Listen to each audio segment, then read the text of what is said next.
Hello mga idol, magandang araw sa inyong lahat.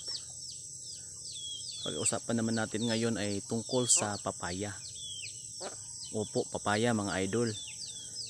Kasi siguro narinig nyo na mayroong dalawang klase ng papaya.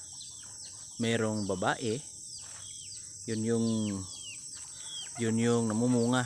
Ito yun mga idol, namumunga na papaya, babae na papaya. Mayroon palang ganyan, babae na papaya. At mayroon ding lalaki. Ito yon mga idol, papayang lalaki, hindi namumunga pero mayroon siyang bulaklak, namumulaklak lang po siya. I-focus natin ngayon yung pag-usapan natin ngayon ay yung tungkol sa lalaking papaya. Kasi nung nakaraan nagpost ako ng tungkol sa tawa-tawa na maganda sa dinggi. Ito din po mga kaibigan, maganda din po itong panggamot sa may dinggi. Kasi ako makapagpatunay din, kasi si mama nung magkadinggi si mama, dalawa lang ang pinainom kong halamang gamot, yung tawa-tawa at ito yung lalaki na papaya. Kasi nung magkadinggi si mama, taranta na talaga ako kasi ang taas ng lagnat niya, katapos kung ano-ano nang sinasabi niya, di na niya ako masagot pag nang maayos kapag nagtanong ako, kasi sa sobrang taas ng lagnat niya. Kaya ito yun, wala naman akong pambili ng gamot, wala din akong pang sa ospital nung time na yun, kasi alam nyo na, gipit tayo mga kaibigan, hindi tayo rich kid. Kaya dito na lang ako sa mga halamang gamot. Salamat talaga sa Panginoon at gumawa siya ng ganito, mga halaman na nasa paligid lang natin, katulad nitong papayang lalaki. Ito yun, ganun din.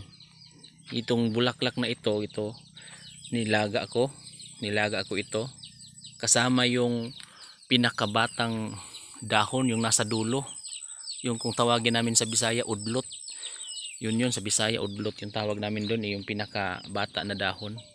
Yun ginano ko, nilaga ko.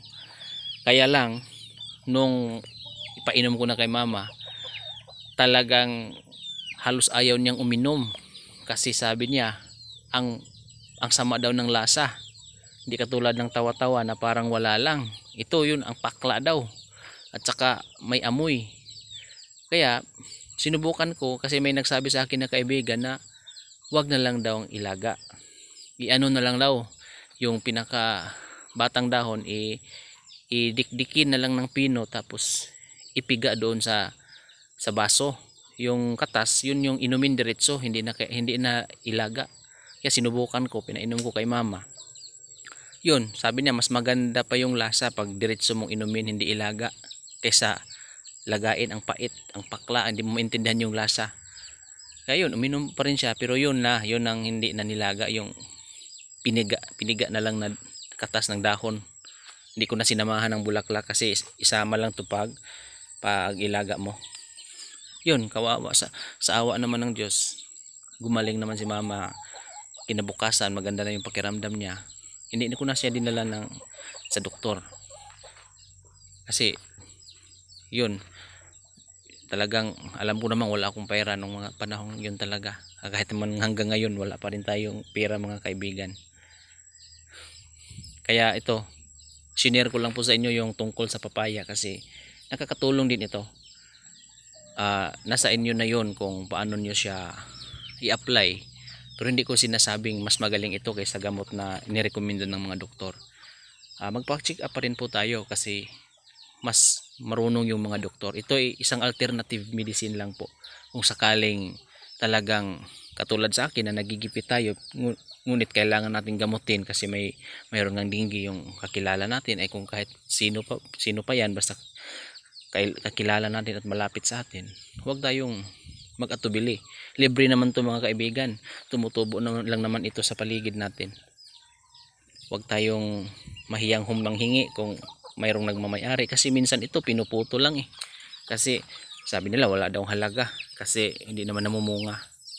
Meron palang halaga. Kaya ito hindi namin pinuputol, nasa paligid lang ng bahay namin to, malapit lang sa amin ito. Ito yung papayang lalaki na pula. Pula yung ano niya. Pula yung ito. Pula yung dito niya stem ng tawag dito stem ba ito. Basta ito. Pula ito. Kasi yung iba green. So katabi naman niya yung papaya na babae na namumunga. O yun. Yun lang po muna sa ngayon mga kaibigan. Yung i-share ko tungkol lang muna sa papaya. Sa susunod naman maghanap ako ulit ng i-share sa inyo na halamang nakakatulong. Salamat po uli sa pakikinig at magandang araw sa ating lahat.